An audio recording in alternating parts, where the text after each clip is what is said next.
You guys know I love this one. It's such a fun one. It's so random. It came out of nowhere. It really felt like something that they were going to try and turn into like a franchise. I don't know particularly if it didn't make enough or if they just didn't really want to. If they were just happy having it as a one-off. Either way, Rise of the Guardians is an unusual film in the history of DreamWorks, especially because they lately and historically have just turned as many things as they possibly can into franchises. This seemed like a very marketable sort of thing. They take all of these heroes, but they're not like superheroes. They kind of are like superheroes. They take all of these, Tooth Fairy, Easter Bunny, Santa, and they turn them into like the Avengers.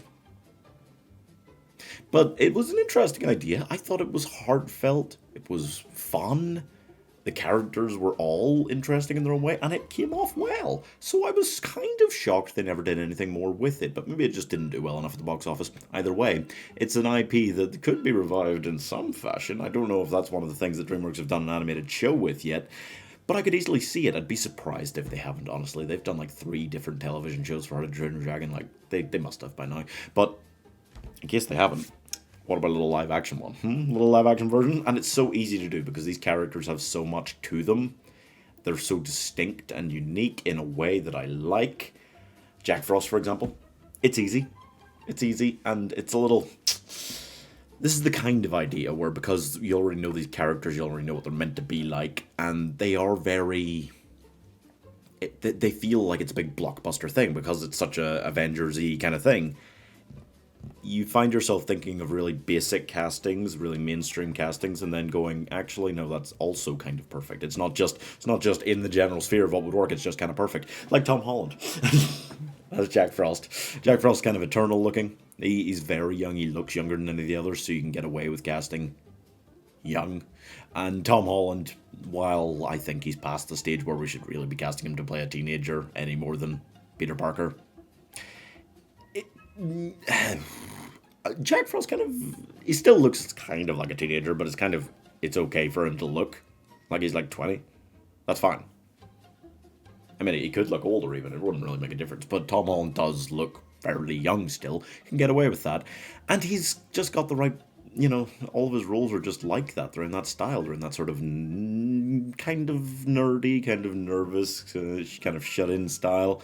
Jack Frost's a little bit cheeky, but he's never outright bratty, I don't think, which is good because I don't think Tom Holland would really suit that so much.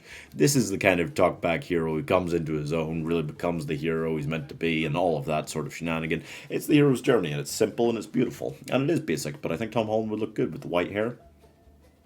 I think that'll look cool. So that works for me. Santa Claus or Saint Nick or Nicholas Guardian of the North or whatever there's a whole lot of titles they all get in these. He is Russian for reasons. I don't know. But it was Alec Baldwin played him originally. Alec Baldwin, good. He's good at it. It was fun. It was a fun character. I enjoyed him a lot. And it's important to get somebody who you want, especially in live action, you want him to come off as endearing because he's Santa Claus. You want him to be good at doing that kind of memey Russian accent style thing, and you want him to be able to do action scenes. So I'm going to cast David Harbour. Basic. It's basic. It's basic. It feels basic and mainstream, but I've cast David Harbour for a lot of things. A lot of, like, dad roles. And, I mean, I never really felt like Santa in this was a proper fatherly figure to Jack. I think if you expand upon the characters, do a little bit more in live action for each of them, it would naturally feel a bit more like that, because none of the others are going to feel like a paternal dad kind of role to Jack.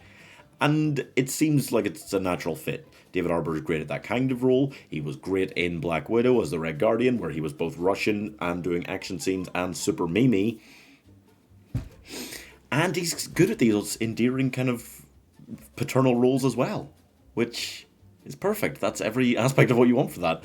It's another basic casting. You think, oh, he's a big guy, he's got a beard, he's kind of middle-aged to the stage where he can still do action scenes, but you could go full white beard and it would look believable. It's just kind of perfect. It's just kind of perfect. I know, it's weird. I keep feeling like, no, you've got to go more complex and just immediately jump into him. No, you don't. No, you don't. This film, you can cast basic and it just works. Like Tooth. Tooth, Rachael McAdams.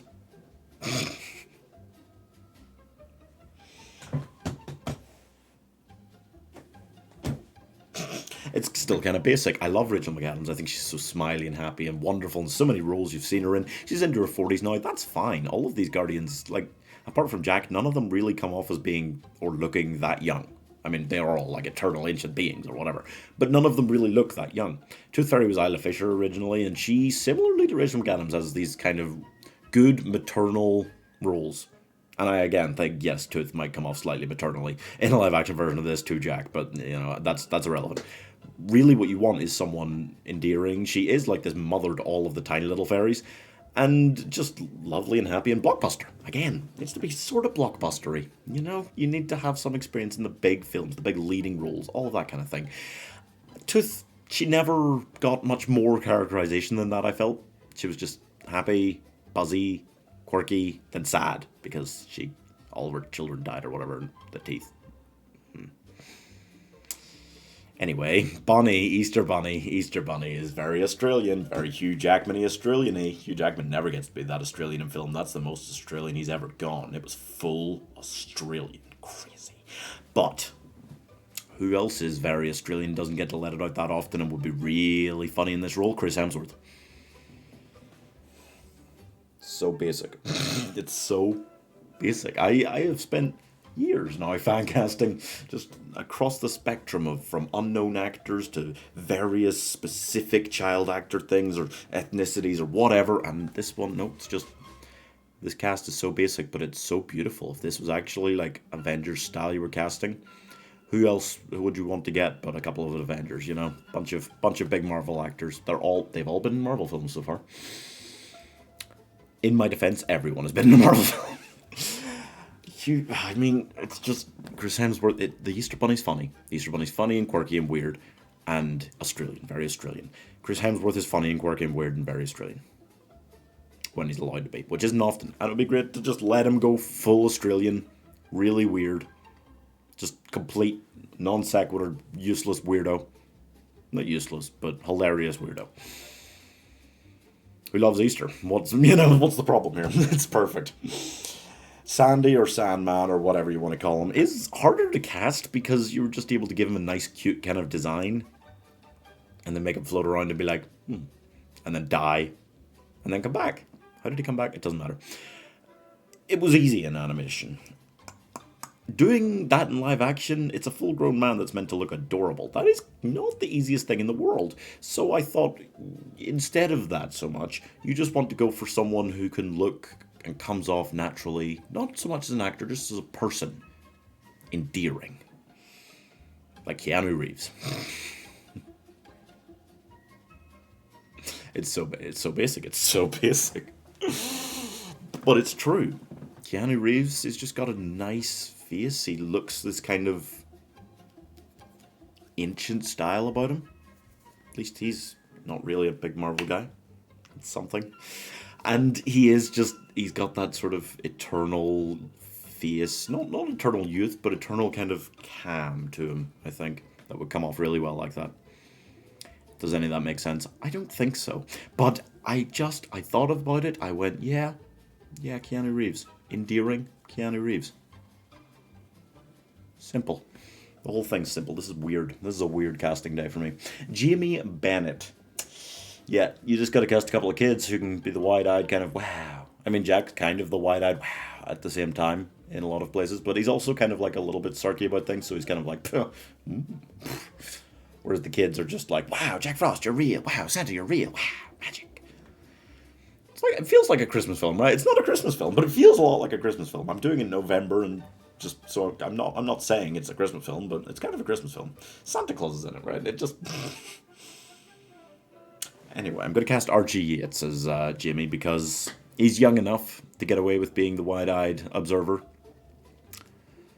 Just about. And he's going to be our new Kevin McAllister. I mean, not really. They aren't calling him that, but he's got to be the new star of Home Alone. That looks terrible. I'm not looking forward to that at all. I hate that that's happening. But he's kind of adorable enough to get away with it and maybe make it work somewhat. Probably not. I'm not hopeful.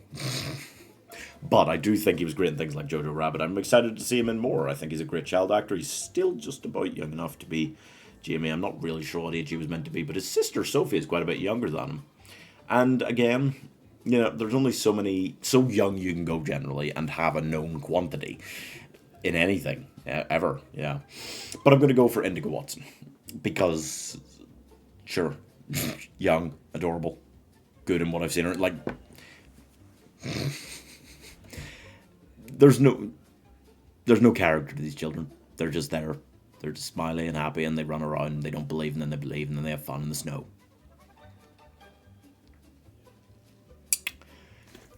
So you've got a blank canvas to work from when you cast them, and just cast any child actors that are known quantities and don't suck. That's somehow just how. Sometimes that's just how it works, and that's fine. That's just how it goes, you know. And finally, Pitch Black. Pitch Black is a pretty interesting villain because for years I was convinced that it was Tom Hiddleston had done him because he came off so Loki-ish because the whole film is so Avengers-y, isn't it? Yeah. Yeah, it is. It's not. It's not. It was Jude Law did him originally, and therefore I was close to just saying, okay, well then I thought it was Tom Hiddleston for years doing him. He could just do him. But it's just too, like...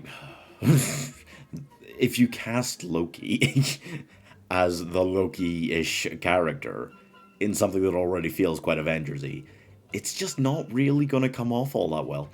Why don't we instead cast Benedict Cumberbatch? Who is scarier and more villainous, naturally, comes off that way, than Tom Hiddleston or Jude Law.